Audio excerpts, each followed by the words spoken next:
Let's start with a hard truth that stings every dinosaur fan. Spinosaurus never laid eyes on Tyrannosaurus rex.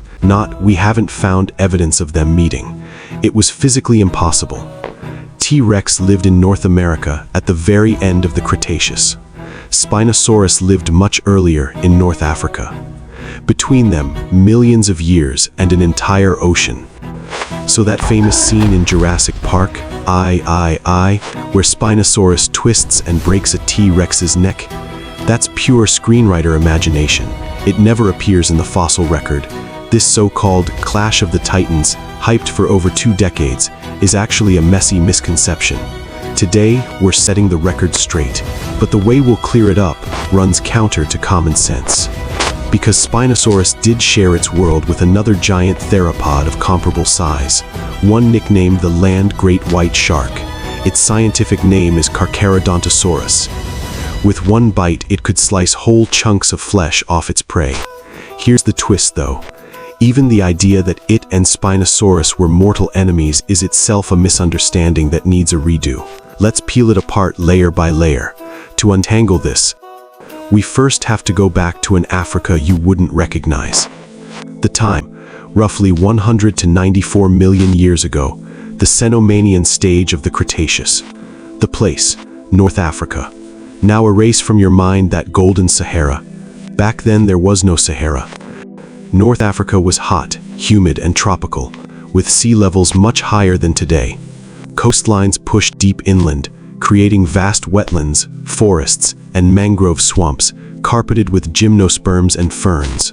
The air was so thick with moisture you could wring it out, and mosquitoes probably swarmed by the billions. But this wasn't a grim, only-killing wasteland, quite the opposite. It was bustling. How bustling? Paleontologists have directly compared it to North America's famous Jurassic Morrison Formation, that legendary big predator convention lair. So many heavyweight carnivores crammed into one area. How did they not fight each other to extinction every single day? Keep that question in mind. We'll come back to it at the end. Now time for our protagonist to enter. But its entrance, far from smooth. In 1914, near Egypt's Baharia Oasis, a German paleontologist unearthed an incomplete skeleton.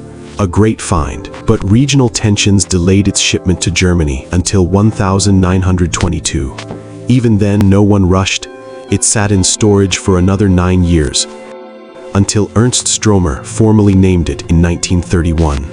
He recognized it as not just a new species, but an entirely new genus, naming it Carcharodontosaurus saharicus, the species name honoring the Saharan discovery site, and the genus name meaning shark-toothed lizard because its teeth look so much like those of a great white shark. Then came the dark irony. Before the paper was even fully published, a WWII bomb scored a direct hit on the museum where the specimen was stored, incinerating that skeleton along with a treasure trove of other fossils. So first, remember this. Humanity's earliest understanding of Carcharodontosaurus was essentially reconstructed from ashes. That also explains why its estimated numbers have been revised over and over. The fossil record, from the very start, never gave us the complete story. Fortunately, new bones were found after the war, filling in critical gaps. And only then did we truly grasp how it managed to rule a land teeming with predators. Instead of playing the how many meters long and how many tons heavy stat card game, we're going to dissect the core variables that truly determined its fate. First, size, and where it stood in the food chain. Let's translate numbers into physical reality. The most credible current estimates put it about 12.5 meters in length, with hip height comparable to that of an African savanna elephant, meaning just its hip clearance is tall enough that you'd have to crane your neck to look up at it. Larger individuals may have exceeded 13 meters. Weight mostly falls around 5 metric tons, roughly the size of an African elephant, with maximum large individuals nearing 7 tons. Let's be honest here. A 2007 estimate claimed it could reach 13.3 meters and 15.1 tons. Sounds explosive, but that number is now considered overestimated and has been revised downward by later studies. This is actually a good reminder. The more jaw-dropping the number, the more you should ask, where's the source? We'll stick with the revised mainstream figures, no cheap thrills.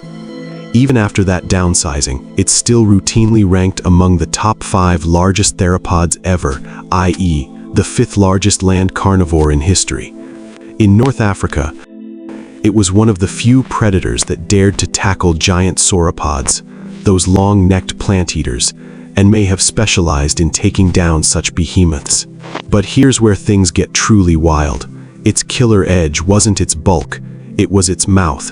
Each Carcharodontosaurus had at least 60 teeth in its jaws, with individual teeth as long as a Swiss Army knife, and every single tooth was serrated roughly 20 serrations per centimeter. That means each tooth was effectively hundreds of tiny blades. The design is eerily similar to a great white shark's, just scaled way up, like a row of miniature chainsaws. The skull was also huge. The most complete specimen measures about 1.6 meters long, rivaling that of T-Rex. But here's the critical nuance. Though large, the skull was built more lightly and slender. That tells us it didn't rely on crushing power, it relied on slicing. Its bite wasn't meant to shatter bone, it worked like a saw, shearing away huge chunks of soft tissue, causing massive blood loss, shock, or even amputating entire sections of the prey's body. Honestly, that sounds even more horrifying than a bone-crushing bite. But don't mistake light bite for weak bite. Its front teeth delivered over 11,000 newtons of bite force, and its back teeth about 25,000 newtons. Reportedly about 39% stronger than a great white shark or a saltwater crocodile. Light refers to its slicing strategy, not lack of power. Evidence? It had one of the highest tooth replacement rates among all theropods. That suggests its teeth often got stuck in prey flesh during attacks. If you can't pull them out, you just replace them. This high replacement rate also conveniently helped cover the cost of occasional tooth chips from biting into bone. And its arsenal went beyond just the mouth. Studies suggest it may have been an ambush hunter. It had binocular vision, and its skull angle somewhat resembled a crocodile's. It might have first used motion parallax to scan prey, then relied on binocular vision to judge distance and time its strike perfectly, finally using its long, powerful hind legs to sprint. Despite being the 5th largest theropod, its hollow bones and slender frame meant it could run quite fast for its size. One old misconception to correct. Many people assume all large theropods had tiny vestigial arms purely for show. Carcharodontosaurus bucks that trend. Its forelimbs were slightly longer than T-Rex's and robustly muscled, likely used to grip prey and prevent escape. One study even speculated that an adult could lift a half-ton dinosaur completely off the ground and stuff it into its mouth. Note, this is a single study's speculation, not established fact, but the imagery is certainly vivid. Each finger bore a sharp curved claw, some longer than its own teeth. There was something else on its head, a row of bony bumps above the nasal bones, which in life might have been extended by keratin sheaths into horn or battering ram-like structures. What were they for? Currently unknown, marked as speculative. But more and more paleontologists lean toward the idea that they were used for headbutting between rivals, competing for mates, territory, or resources, or maybe for shoving prey off balance to land a more precise bite. At this point, let's clear up a few common misunderstandings. Misconception 1. All big theropods belong to the T-Rex family. Wrong. Carcharodontosaurus belongs to an independent family, the Carcharodontosauridae, completely separate from the Tyrannosaur lineage. Its relatives include Giganotosaurus, Maposaurus, Acrocanthosaurus, Tyrannotitan, and other heavy hitters. Looking mean doesn't mean they're related. Misconception 2. It and Spinosaurus fought all the time. This is the biggest debt this article has to repay. We'll tackle it with ecological niche analysis below. Misconception 3.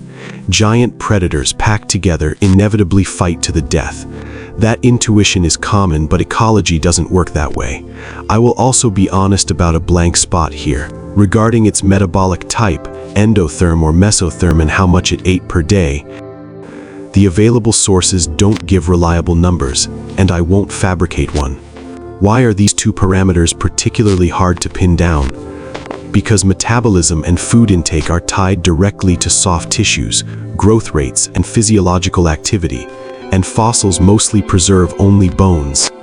Soft tissues rot away and metabolic signatures don't turn to stone. To infer them, you'd need indirect evidence from bone histology, growth rates, etc., and for Carcharodontosaurus, that line of evidence is simply missing.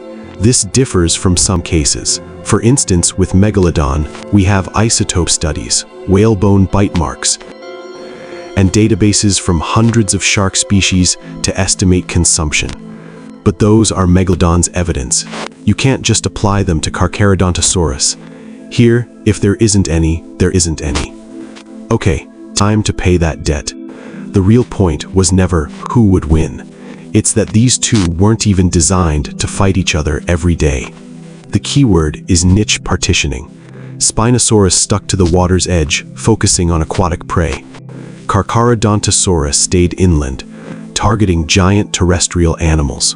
The two carved up ecological space into different compartments, greatly reducing the chance of direct confrontation. They weren't incapable of fighting, but most of the time, there was simply no need. More interestingly, Carcharodontosaurus's real arch-rival might have been its own kind. Multiple specimens show skull fractures, infections, and puncture wounds, many attributed to intraspecific combat. The punctures and infections from face biting are relatively certain. As for whether the fractures came from headbutt collisions with those crests, that's speculative because we aren't sure the crests were robust enough to take that kind of impact. We can't 100% confirm it. Still, taken together, their aggression toward their own species probably outweighed any beef with Spinosaurus. Zooming out, you begin to see an entire ecosystem at work. Carcharodontosaurus coexisted with multiple giant sauropods like Aegyptosaurus, Rabacosaurus, and Paralitine, along with ankylosaurs, hadrosaurs, some of the last stegosaurs, abelisaurs, the mysterious Deltadromeus, the equally large Bahariosaurus, and of course the even bigger Spinosaurus. No wonder some call this North African assemblage the Cretaceous version of the Morrison Formation. How did they all coexist without constantly fighting? Because food was ridiculously abundant. At least 11 species of pterosaurs, some with wingspans over 6 meters, taller than most humans standing up. Giant crocodilomorphs everywhere, including behemoths like Aegyptosuchus, making any move near water a gamble. Dozens of fish species, including one of the largest freshwater fish ever, the colossal coelacanth Mawsonia, plus snakes, turtles, lizards, crustaceans, and an overwhelming number of insects. The countless insect chew marks on fossil plants are hard evidence. With such a full pantry, there was little incentive to pick fights with competitors. Now we arrive at everyone's favorite question: Spinosaurus vs Carcharodontosaurus. Who wins? Let's be upfront, nobody actually knows. The outcome depends on which specific individuals are involved. I won't give you a definitive answer because that would be creating an illusion of certainty. On paper, here's how it looks. Carcharodontosaurus's slicing bite was precisely designed to bring down giant prey, so that's its strong suit. Spinosaurus's bite was better suited for grasping and piercing slippery aquatic prey. To kill a Carcharodontosaurus, it might need multiple bites. But Spinosaurus has countermeasures. Its long, powerful forelimbs with massive claws could be used as slashing weapons, giving it extra reach. Plus, Spinosaurus could grow larger overall than Carcharodontosaurus. So, a reasonable assessment might be, a 4-ton Carcharodontosaurus would probably think twice before bothering an 8-ton Spinosaurus. Note that 8 tons is the upper estimate for large Spinosaurus individuals, not the average. Just that size gap alone might be enough intimidation. But a 6-ton plus Carcharodontosaurus, especially with its head crests, could likely handle most Spinosaurus. But note, all this comes with depends on the individual, probably, and might. More importantly, such confrontations were rare when resources were plentiful. They were more likely during prolonged dry seasons when resources plummeted, forcing conflicts that would otherwise have been avoided. Only by placing this hypothetical fight back into its ecological context, rather than treating it as a wrestling match for entertainment, can you truly appreciate its significance. So what does this whole suite of adaptations, Carcharodontosaurus's entire toolkit, really teach us? First, it punctures a deeply ingrained human habit. We love to rank prehistoric animals by who's the strongest. But in real ecosystems, coexistence depends on division of labor, niche partitioning, not on a singles tournament ladder. Reducing everything to a power ranking actually makes you miss the most interesting part of the story. Second, biggest does not equal most important. What truly determines a predator's fate is its feeding strategy, sensory capabilities, locomotion, and the entire ecological web it inhabits, not just a few length and weight numbers. What made Carcharodontosaurus remarkable wasn't that it squeezed into the top 5 largest club, but that it honed the slice and bleed strategy to perfection. Third, weirdness isn't a gimmick. It's evolution running experiments. The slender skull, the great white shark-like teeth, the absurdly high tooth replacement rate. These aren't pointless oddities. They're a coherent solution to the specific problem of how to take down massive prey. Every seemingly awkward design feature has a problem it was trying to solve. Finally, how did it bow out? Carcharodontosaurus ruled North Africa for over 5 million years. Then, around 94 million years ago, it suddenly vanished from the fossil record. Why? To be honest, there's no definitive answer. Its disappearance coincides suspiciously with the Cenomanian-Turonian boundary event, the last truly global oceanic anoxic event in Earth's history. But 2 hurdles stand in the way. First, even the cause of that anoxic event itself isn't fully understood. One hypothesis is that it was preceded by a cooling episode. Second, the event's main impact hit marine life, while terrestrial life fared relatively less severely. So tying Carcharodontosaurus's extinction directly to this event lacks solid evidence. Here we must make a clear distinction. Temporal coincidence is not causal proof, and there's still debate among researchers. We won't use a single factor as a forced conclusion. But one thing is clear. Whatever the real cause, by the time that famous asteroid struck 66 million years ago, this giant had been gone for a very long time. It never even made it to that most famous extinction drama. So we're left with a question still buried in the rock. Was this apex predator that ruled North Africa for 5 million years wiped out by an invisible ocean chemical shift? Or is there another chapter still waiting to be read from the strata? The fossil record, for now, hasn't given us the answer.